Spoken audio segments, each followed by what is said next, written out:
Picture this. It is April 4th, 2026.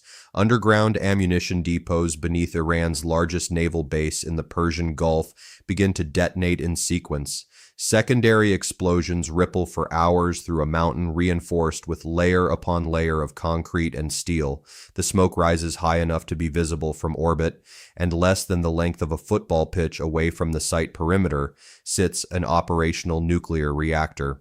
Welcome back to World Brief Daily. If you haven't subscribed yet, now is the perfect time. Hit that subscribe button and turn on your notifications, because what happened on the night of April 4th is not just a military story, it is a geopolitical earthquake that is reshaping the balance of power in the Persian Gulf.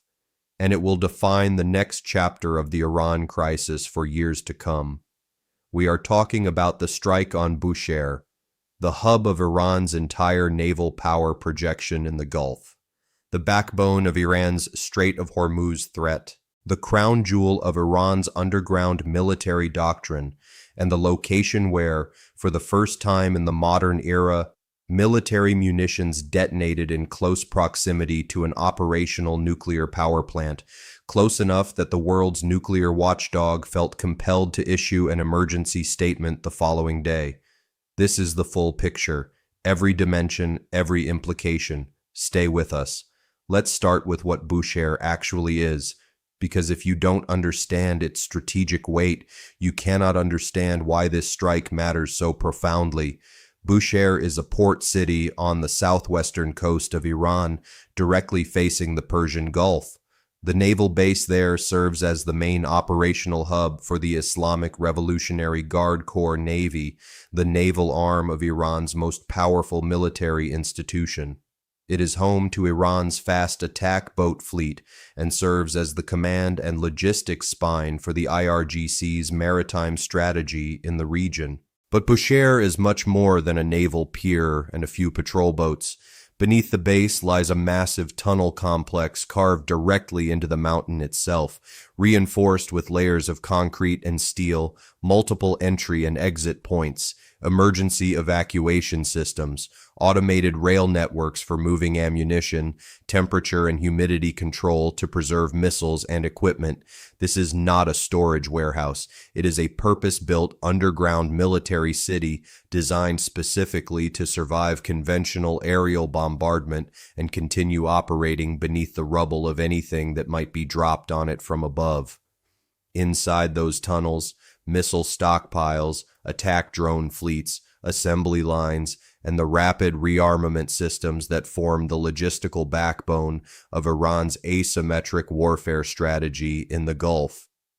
The entire complex represents decades of engineering investment and strategic thinking. Now add the nuclear dimension. The Bushehr nuclear power plant, Iran's only operational commercial reactor, sits directly adjacent to this military complex. It was built with Russian assistance and is jointly operated by Iranian and Russian personnel. It powers the city of Bushehr and the surrounding region, home to 250,000 people. Russia's state nuclear corporation, Rosatom, has been deeply integrated into this facility for years, with hundreds of staff members living and working there alongside Iranian colleagues. This is the place. This is what was struck on April 4th. Here is what we know about the attack itself. United States Central Command subsequently confirmed publicly that the Shahid Mahalati Naval Boatyard in Bushehr, the facility responsible for manufacturing and repairing fast attack craft, had been severely damaged. In an official release, American military officials described that boatyard as representing a significant portion of Iran's small boat production and maintenance capacity. Let that sink in. A significant portion. Not a dent, not a setback, a foundational loss.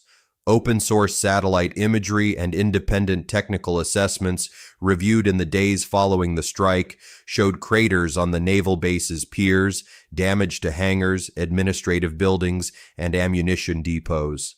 And then there is the underground picture, which is where this story becomes truly remarkable and profoundly alarming at the same time.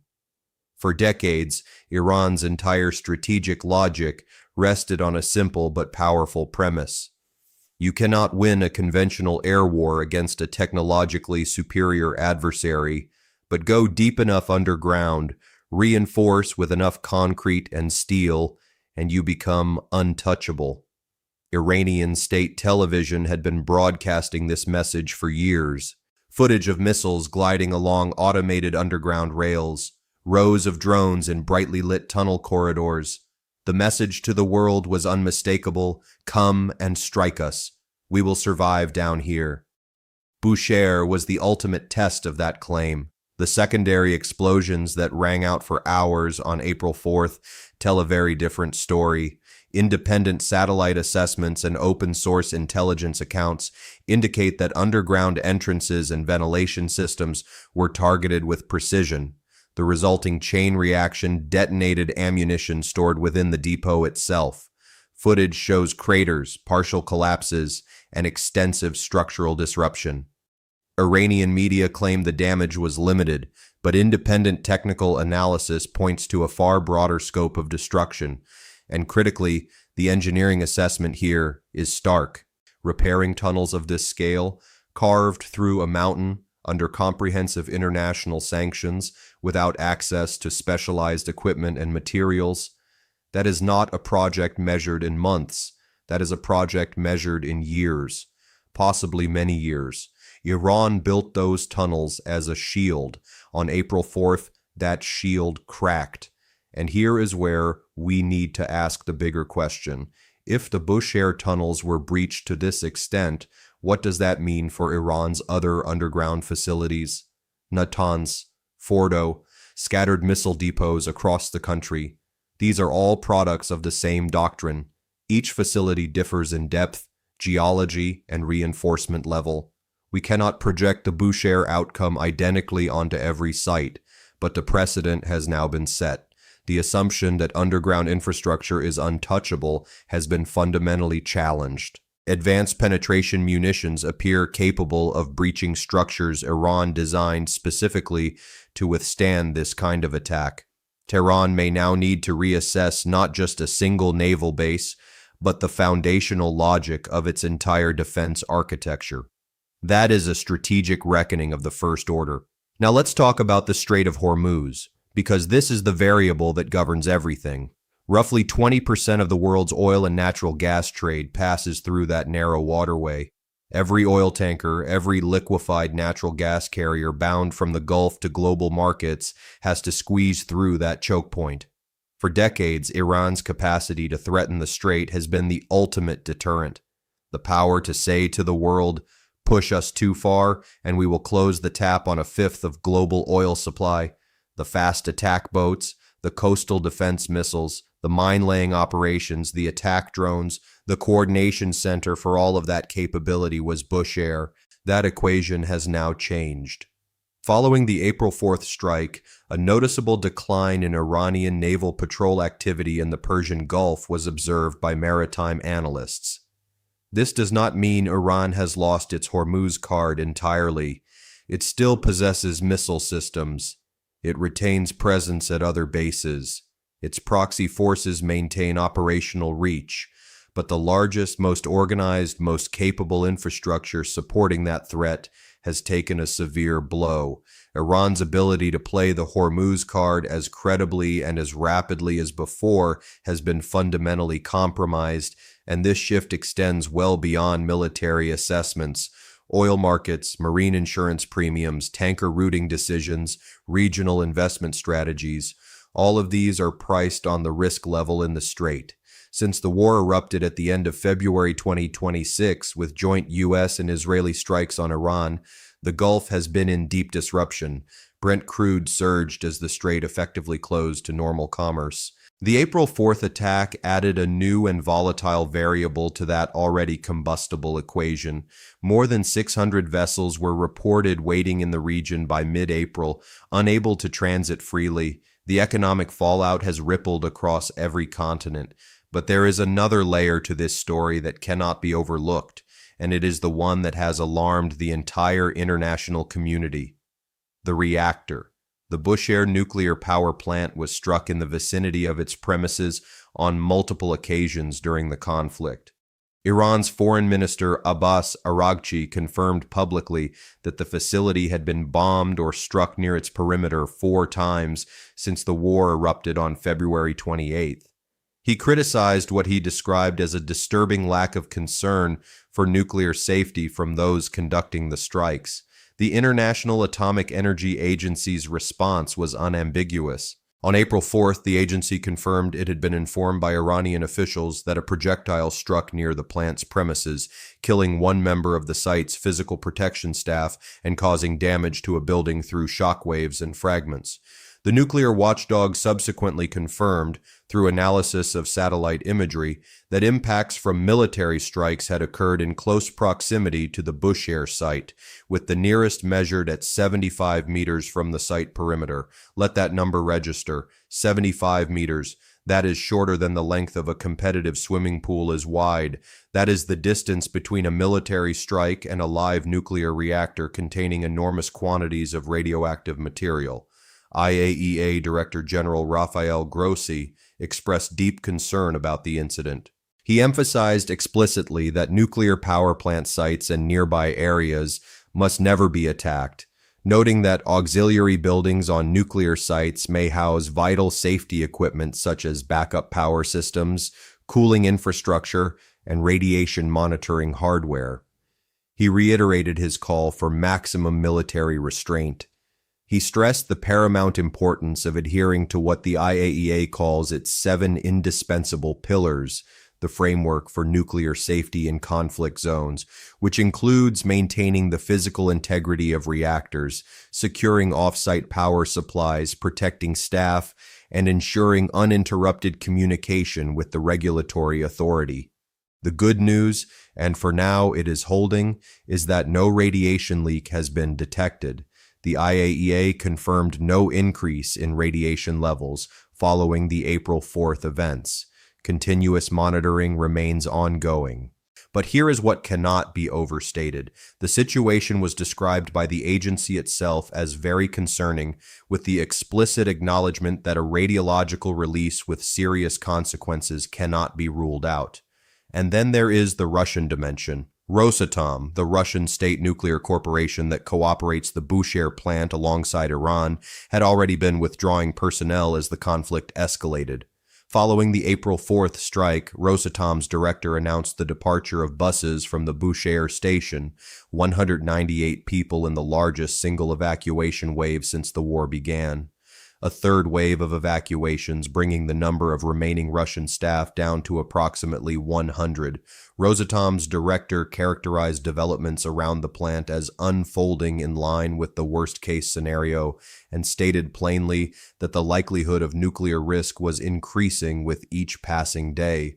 His public statement went further. Rosatom categorically condemned what had happened and called on all parties to the conflict to make every possible effort to de-escalate the situation in the Bushehr nuclear area. This is Russia, Iran's strategic partner, the country that built this reactor, publicly condemning military activity around a facility it helped construct and continues to help operate. That is not a routine diplomatic statement.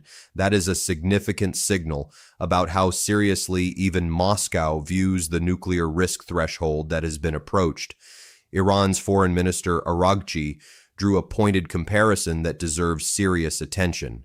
He invoked the international outrage that accompanied Russian military activity near Ukraine's Zaporizhzhia nuclear plant during that conflict, the emergency sessions, the global alarm, the sustained diplomatic pressure.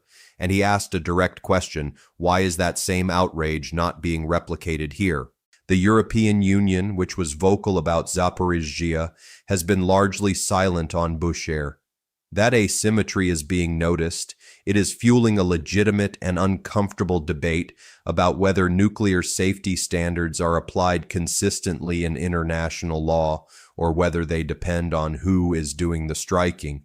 Iran formally escalated this to the international level. The head of Iran's Atomic Energy Organization wrote to the IAEA Director General describing the attacks on Bushehr as a clear violation of international law and an instance of a war crime.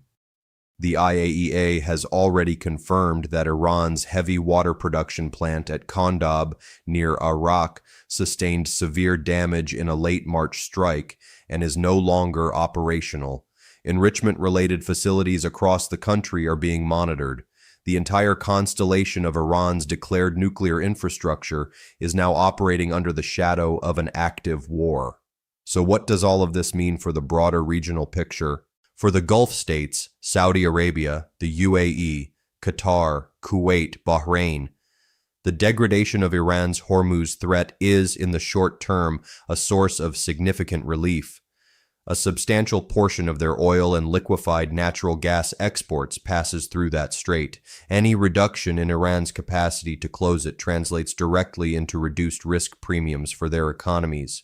The UAE's chief executive of its national oil company made clear publicly that what is happening in the region constitutes a form of global economic warfare through the targeting of energy infrastructure. But the relief is deeply complicated by one unavoidable reality. These same Gulf states lie within the potential fallout zone of a reactor incident at Bushehr. Kuwait, Bahrain, Qatar, the UAE, all of them, 60 million people across the Gulf Cooperation Council, depend on desalinated seawater drawn from the same Persian Gulf that a radiological release from Bushehr could contaminate. Their governments are acutely aware of this. Diplomatic channels have been activated. The nuclear safety dimension of this conflict is not a peripheral concern for them. It is an existential one. Iran has understood this. The existential risk created by the intersection of military facilities and an operational nuclear power plant has become a central variable in every diplomatic conversation about ending this conflict. Iran's nuclear card has changed shape. It is no longer simply about enrichment capacity or breakout timelines. The reactor itself, repeatedly struck, has become a form of leverage, the ability to frame continued military escalation as a threat not just to Iran, but to the entire Gulf and to the global non-proliferation order. Now let's look at Iran's proxy network. Because Bushehr was not purely a conventional military installation. It was part of the logistical infrastructure feeding Iran's regional allies, weapons supply chains to the Houthis in Yemen, to Hezbollah in Lebanon, to armed militias in Iraq. Components of those chains passed through underground storage facilities like those beneath Bushehr. The destruction of stockpiles stored in those depots has likely impacted not only Iran's own retaliatory capacity, but its ability to transfer weapons and ammunition to its partners across the region. Iran launched substantial drone and ballistic missile campaigns against U.S. bases and regional infrastructure in the weeks following the February 28th opening strikes. Within the first 2 weeks of the war alone, damage to U.S. regional military installations reached approximately $800 million, but Iran's retaliatory activity following the April 4th Bushehr strike was notably more restrained by comparison. That contrast is being studied closely by military analysts. The working hypothesis is straightforward. The degradation of underground storage at Bushehr reduced the stockpiles available for rapid retaliation.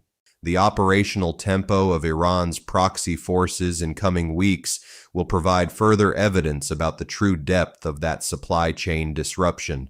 And then there is the diplomatic picture, which has been developing rapidly and not along the lines the original script anticipated. A 2-week ceasefire between the United States and Iran was announced on April 8th, brokered by Pakistan, under which the United States agreed to pause military strikes and Iran agreed to conditions for reopening the Strait of Hormuz. Iran had rejected an earlier proposal for a longer 45-day ceasefire framework, instead presenting its own 10-point peace plan and insisting on a permanent solution rather than a short-term pause. Negotiations moved to Islamabad, where on April 11th, the highest-level in-person talks between the United States and Iran since the 1979 Islamic Revolution took place. U.S. Vice President J.D. Vance led the American delegation alongside Special Envoy Steve Witkoff. Iran's Foreign Minister Araghchi and Parliament Speaker Mohammad Bagher Ghalibaf led the Iranian side. After more than 21 hours of negotiations, those talks ended on April 12th without a deal. The key points of failure were stark. The United States demanded an end to all uranium enrichment, the dismantlement of major enrichment facilities, and the handover of Iran's highly enriched uranium. Iran refused. The two sides also could not agree on the terms governing the Strait of Hormuz or on Iran's support for armed groups across the region. Following the collapse of the Islamabad talks, the Trump administration announced a naval blockade of the strait, and the situation remains in a deeply fragile and unpredictable state. What that negotiating dynamic reveals is important. Iran entered those talks from a position of real damage, not confident strength. Its underground doctrine has been tested and found vulnerable. The Hormuz card, while not fully gone, has been significantly weakened. The nuclear power plant has been struck in its vicinity multiple times. Iran was not negotiating from strength, but it was not without leverage either, and it chose to hold its lines rather than accept terms it viewed as capitulation. History points to two paths when a country's deterrence is fundamentally shaken. The first is escalation, riskier, more unpredictable moves to compensate for lost capabilities, surprise attacks via proxy networks, cyber operations targeting critical infrastructure, asymmetric moves that bypass conventional military logic.